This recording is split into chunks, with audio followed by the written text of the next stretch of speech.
Hello again, everybody. This is Dan Clouser, and welcome back to the Journey My Mother's Son podcast. Today I'm joined with Ingo Schulmeyer, who's a holistic health coach, six-time Ironman, and he likes to describe himself as a free spirit. Ingo, thanks for joining me today. Yes, thanks for the invitation, Dan. Happy to be here. Absolutely. Looking forward to the conversation. Before we get started, just introduce yourself, in your own words. Who is Ingo today? Yeah, so before I come to who is Ingo today, maybe a little bit about my background. So I'm from Germany. I lived most of my life in Germany. I was working for 15 years in the semiconductor industry in India on a director level in R&D.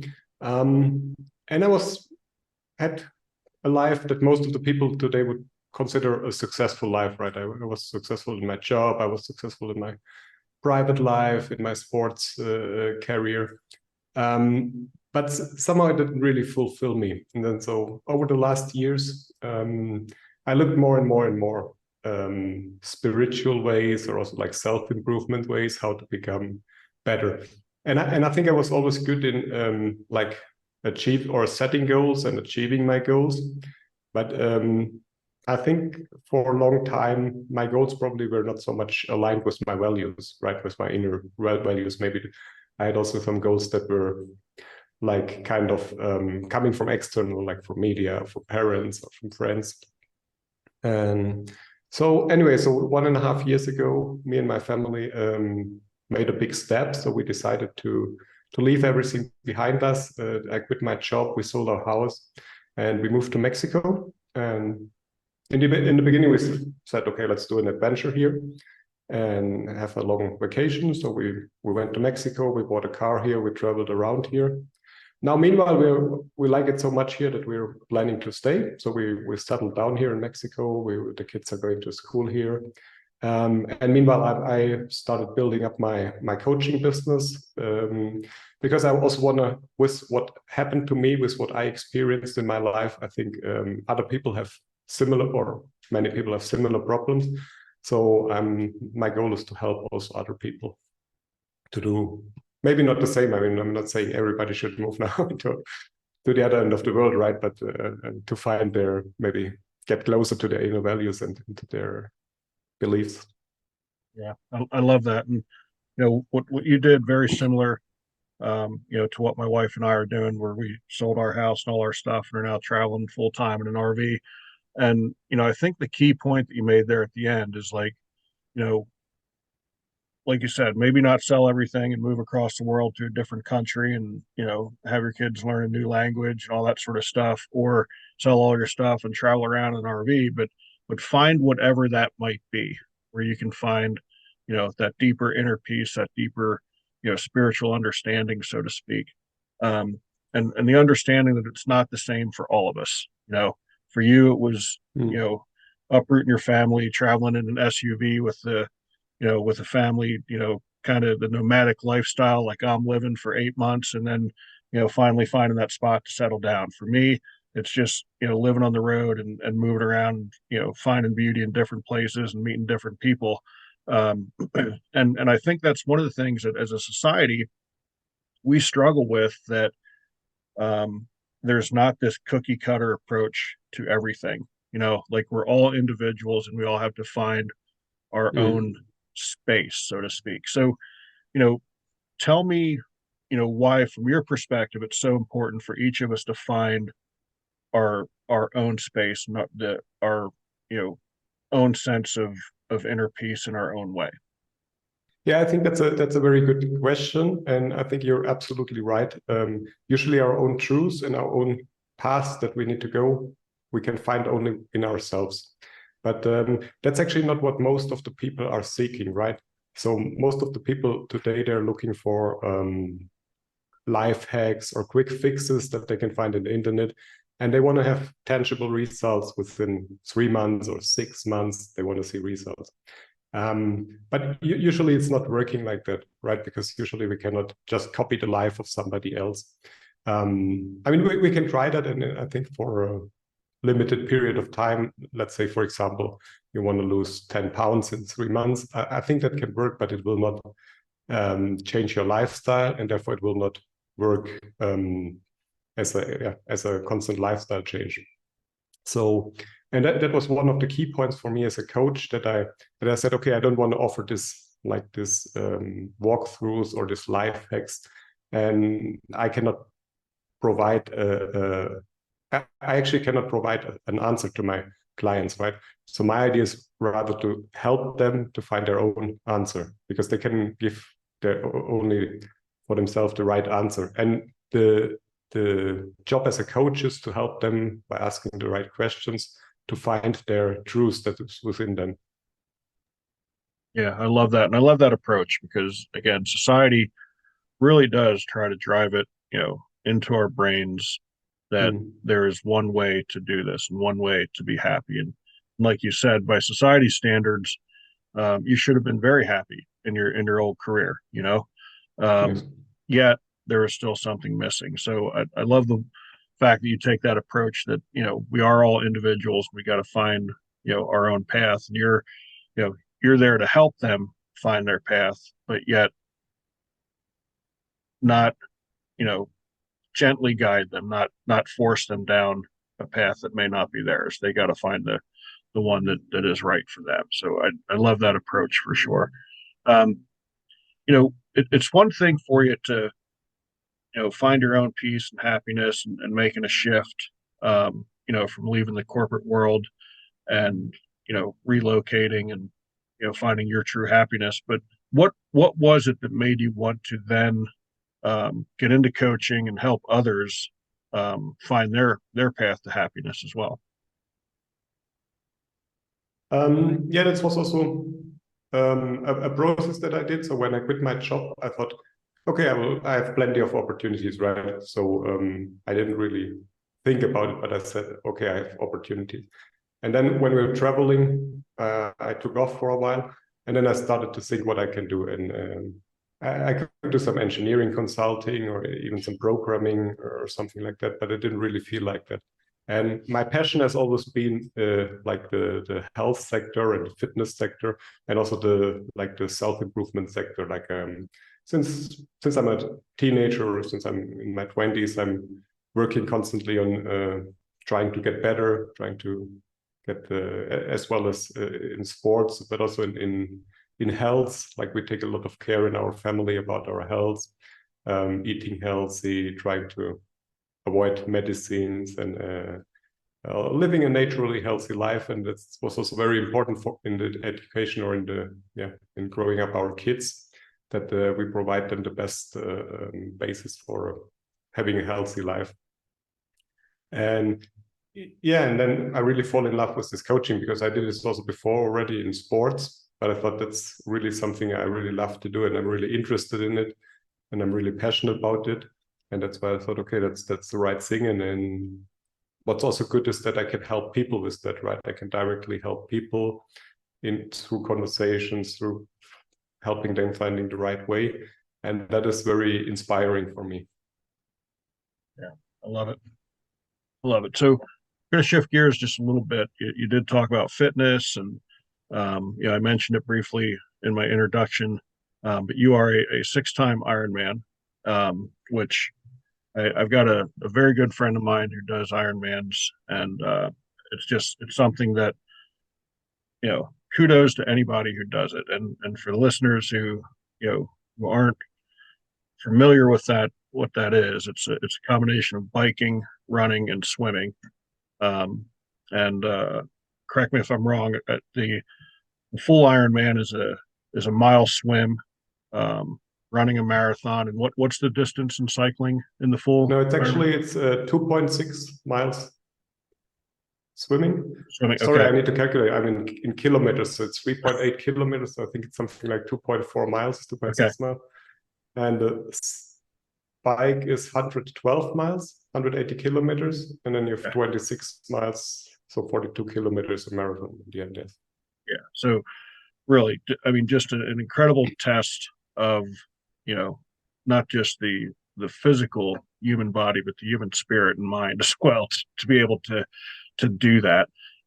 So tell me what made you want to do your first Ironman, and correct me if I'm wrong, but I believe at the time you entered it, you didn't actually even know how to swim. So not only were you, entering this event, and you gave yourself some time to figure it out, but it's not like you entered this week and next week was the event. I believe you gave yourself a year to learn how to swim. But um, to enter an event where you didn't even know how to do one of the three, yeah, three components of the event, like what was that thought process like?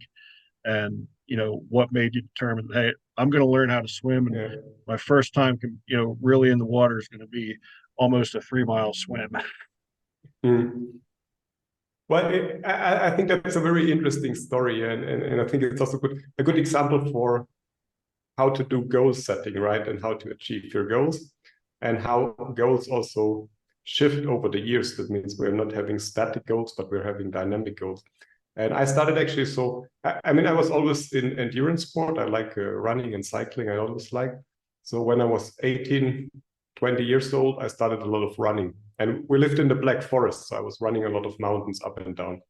And I really loved it. But the problem was from the downhill running. After a few years, I got problems with my knee. So I added cycling to that. So I started also cycling because it's better for the knees.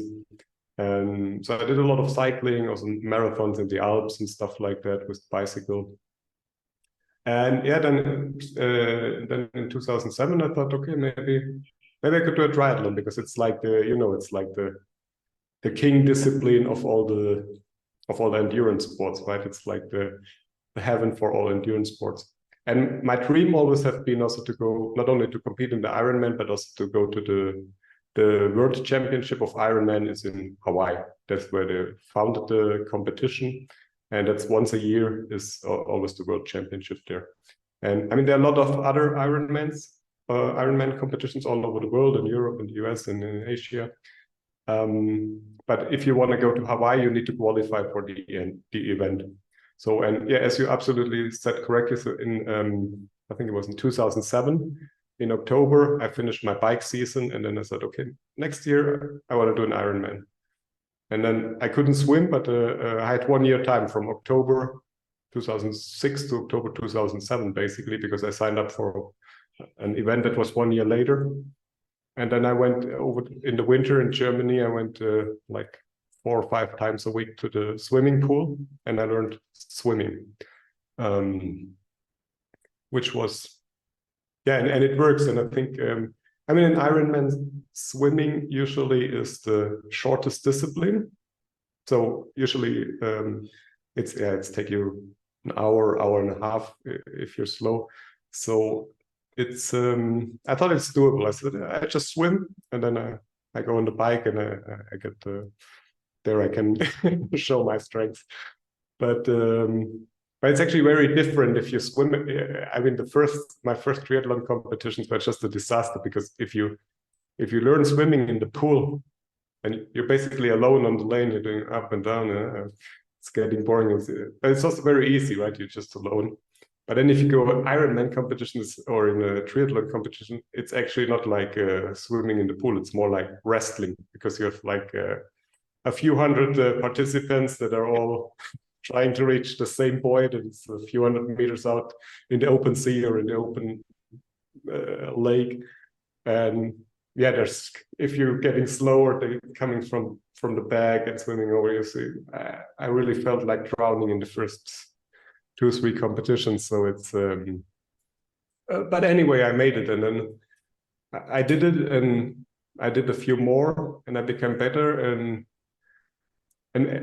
my goal was always to become better over the years, to become a little faster. And then I had also a break for a few years between 2010 and 2014, 15, when I got my kids and we built a house, and I was busy with my work a lot. So, but then in 2016, 17, I was getting pretty good in the competition. So I thought, okay, I will try to qualify for the World Championship. And yeah, I succeeded to do that in 2018. And then basically in 2018, I fulfilled my dream of getting to Hawaii. So, or more than 10 years later. But that's an example for an evolving goal, right? You're not starting. I mean, even if you shoot for the stars, have some milestones in between, right? Absolutely. Absolutely. Yeah. And yes, swimming in a pool that's probably, on average, 6 to 8 feet deep and very clear water. You can see the bottom.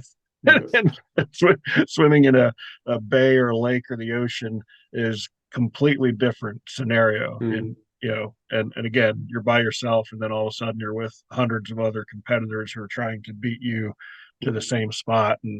And I'm sure it can be somewhat ruthless at times, is definitely two totally different scenarios. So I just find that amazing that you learn how to swim within a year and then competed in an Ironman, because it's it is definitely a test of both the body, the mind, and the spirit. So just you know I am not a runner by any stretch of the imagination. I tell people all the time, if they see me running, they probably run a run because there's something bad chasing me at that point.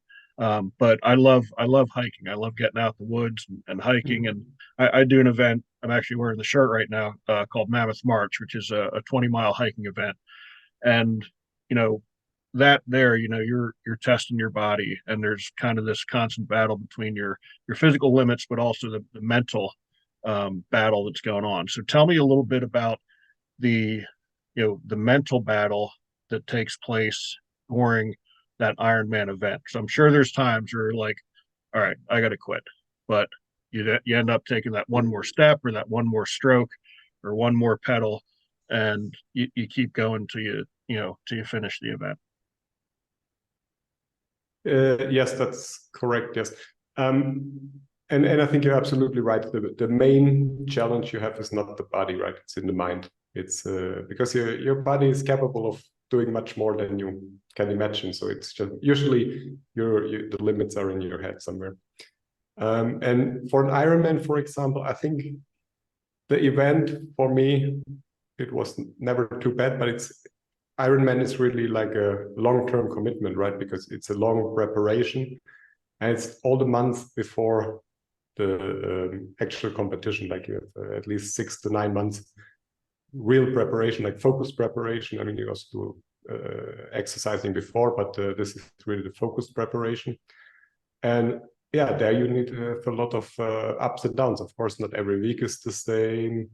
Yeah, sometimes you have it's raining, you cannot go out, but you still have to do it. You don't feel like friends are going to parties, so it's really like a long-term commitment to that. And and yeah, during the Ironman also, I mean, it's a long day. It usually takes something between 9 and 15 hours for the average athlete. So a lot of things can happen. Like in my first Ironman, for example, um, you also need to collect the experience, right? In my first Ironman experience at Ironman competition, I had problems with the nutrition. So I used this power gels on the bike that I was not really known to me. They were not familiar. They were provided by the organizer. And then when I started running, I get these stomach problems, and it's really bad. I mean, you need to stop in the Dixie toilets, and a few times. So it's really getting hard in the end to do the marathon. So yeah, but still, I mean, it's also then again, if you prepared so long and it's also like a investment in money, and you need to go. You usually combine it with a vacation because you need to drive somewhere. You stay there for a few days. So I said, okay, I will not. I will finish it. I will not give up. Right. I don't. So yeah, it's you need to think always about the next meter and continue, and yeah, it's going over. Pain is temporary usually. Yeah, yeah, and it really is. When you're in an event like that, it really is. And I'll just kind of go back to the hiking event that I do. It really is just taking it one step at a time. And same thing with you. It's just focus on what's right ahead of you. You can't go into it thinking, oh, I got to swim over 2 miles, and I've got to ride over 100 miles, and then I got to run over 26 miles. Like, it really is just taking it smaller incremental pieces, and really, Mm. kind of attacking it, one step, one, 1 foot, 1 meter at a time, to complete it, which I think is very similar to just our life's journey in general. You know, we really are, we always want to look ahead and look at the future, but we truly just need to focus on what's right in front of us. And after we accomplish that, focus on what's right in front of us again. It's not a bad thing to set goals and to, look ahead, but you can't get too caught up in what's too far down the road. You really got to address what's right in front of you. And, it almost seems that with your coaching that you're using a lot of lessons that you learned, um, through Ironman events, parlaying it into how you approach your coaching and your clients. Is that true? Yeah, I think that's absolutely correct what you're saying, and I think that's a very important point. And for me, for example, or let's start like that. I think you're right. I think the most important thing is to focus on the present, right? That's also all about what spirituality is, right? You're not living in the future or in the past and worry about the yesterday or tomorrow, but you're trying to focus on the moment and to try to enjoy it. And I think maybe that's a reason why I love so much endurance sports. I like running in the forest, like running for hours, because it's like a kind of meditation for me, or even in a competition. I think I always had difficulties, and I think many people have difficulties to stop thinking and to be present and focus on the moment. And that's actually when you stop worrying. And I think if you come in this, many people use it, maybe it's a compensation, or maybe it's like if you're not able to reach this state of presence in a normal life situation, like when you're sitting at home, or like when you try to meditate, right? So you always, I mean, you try to do meditation, but you still have a lot of different thoughts, right? They're always coming. But if you're in a competition, right, it stops. You're just there because it's just like you focus on the moment, you focus on the next step, you focus on fixing your bike, you focus on the next swimming stroke, you focus on when you need to take the next sip of water, or the next nutrition, or taking some food intake. So, and I think that's why I love this kind of sports, because they help me to really become present in a way. And yeah, I mean, I think that's the main point. Being present helps you to find your inner self. For me, it's like doing endurance sports. For others people, like I think hiking also is great, just being with the nature, connecting with the nature, being centered. I think these things help a lot to release this kind of overthinking. And yeah, I think that's how I want to help people to find this being in this kind of present or centered state. I love it. Love it. Want to shift gears one more time before we start to wrap things up. But again, we talked about it very briefly at the beginning of the show.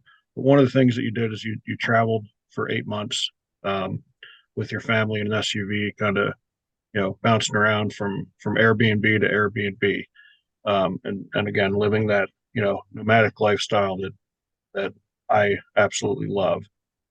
Tell me, what were some of the life lessons you learned, um, through that travel and just moving around and meeting different people and seeing different places. Um, what are some of your best memories from that?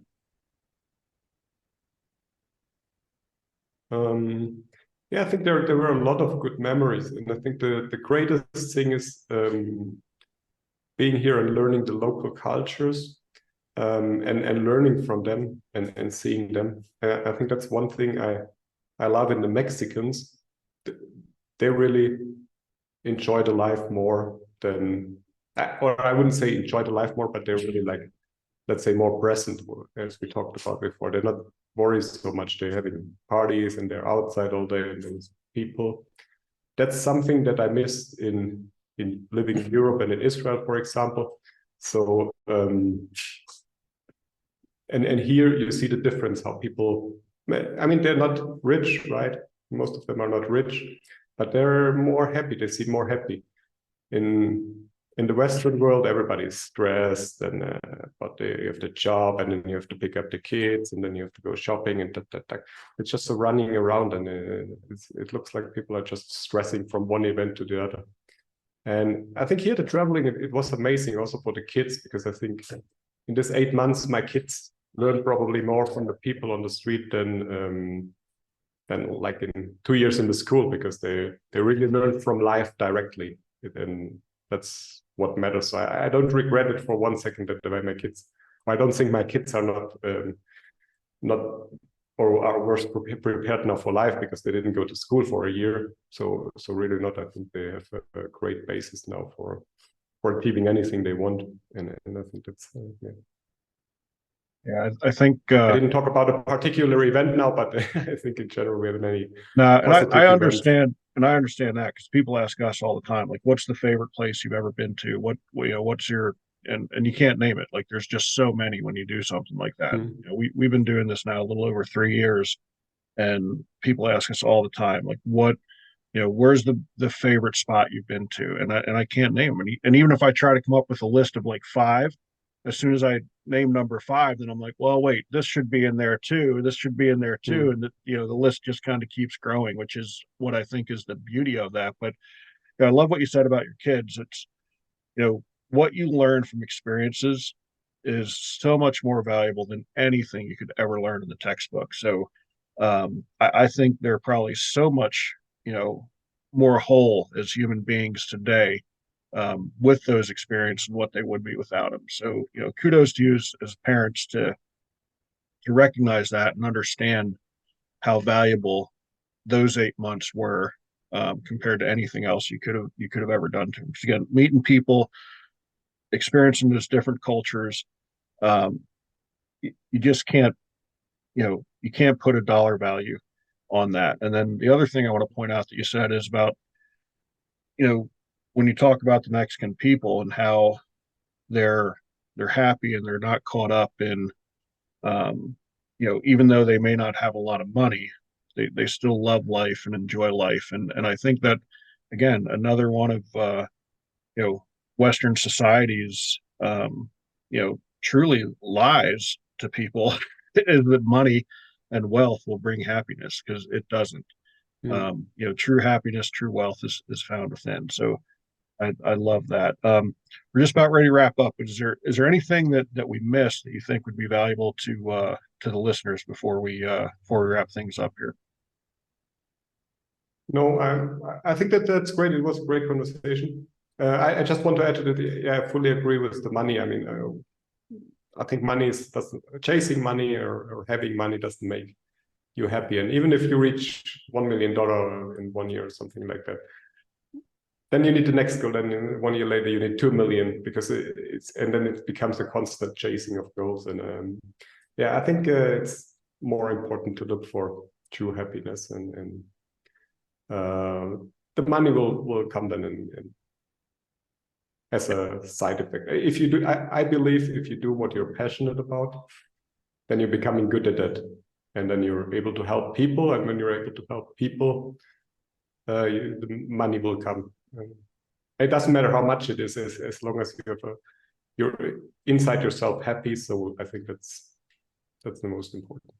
Yeah, I love it. I love it. Ingo, how would people find you if they want to reach out to you, engage your coaching services, or just spark up a conversation? Where do they find you on the internet? Yeah, so I'm very active on Twitter. My Twitter handle is @_the small reset. So the small reset is also my brand, and the story behind it is basically it's a little controversial there's a lot of people talking now about the Great Reset, where okay, we need to reset everything and to become to a better world. My philosophy is different. I think it's if each of us changes a little bit, or habits inside themselves every day become a little bit better, and many people are doing that, I think we reach also to a better world.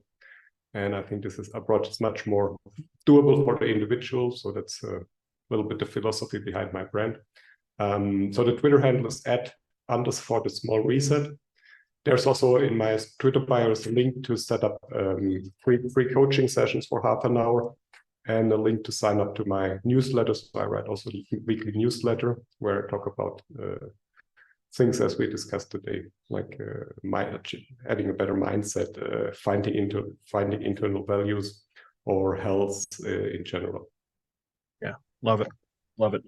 Ingo, that brings us to our final question. And again, I think this is one of the reasons why, we aligned so much and I wanted to get you on the show. But, similar to, your brand, the subtitle of this podcast is Many Little People in Many Little Places, which comes from the opening lyrics of a Michael Franti song, Gloria, which go, when many little people in many little places do many little things and the whole world changes.